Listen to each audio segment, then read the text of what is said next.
நிச்சயமாக எப்பொழுதும் எல்லோருடன் இருப்பவன் என்பதை தருமன் உணர்ந்திருந்தால் இந்த சூதாட்ட நிகழ்ச்சி வேறு விதமாக முடிந்திருக்கும் அல்லவா என்றார் கிருஷ்ணர். உத்தவரோ வாயடைத்து பக்தி பரவசத்தில் ஆழ்ந்தார். ஆகா, எத்தனை அழகான தத்துவம், எத்தனை உயர்ந்த சத்தியம்!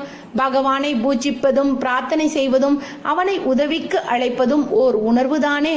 அவனின்றி ஓரணுவும் அசையாது என்ற நம்பிக்கை வரும்பொழுது அவன் சாட்சி பூதமாக அருகில் நிற்பதை எப்படி உணராமல் இருக்க முடியும்? அதனை மறந்துவிட்டு எப்படி செயலாற்ற முடியும்? இந்த தத்துவத்தை தான் பகவத்கீதை முழுவதும் ஸ்ரீகிருஷ்ணன் அர்ஜுனனுக்காக உபதேசித்தார். அர்ஜுனனுக்காக தேரை செலுத்தி வழி நடத்தினானே தவிர அர்ஜுனனின் இடத்தில் தானே நின்று அவனுக்காக போராடவில்லை. அதுதான் பகவான் ஸ்ரீகிருஷ்ணனின் மேன்மை. அவனின்றி ஓரணுவும் அசையுமோ?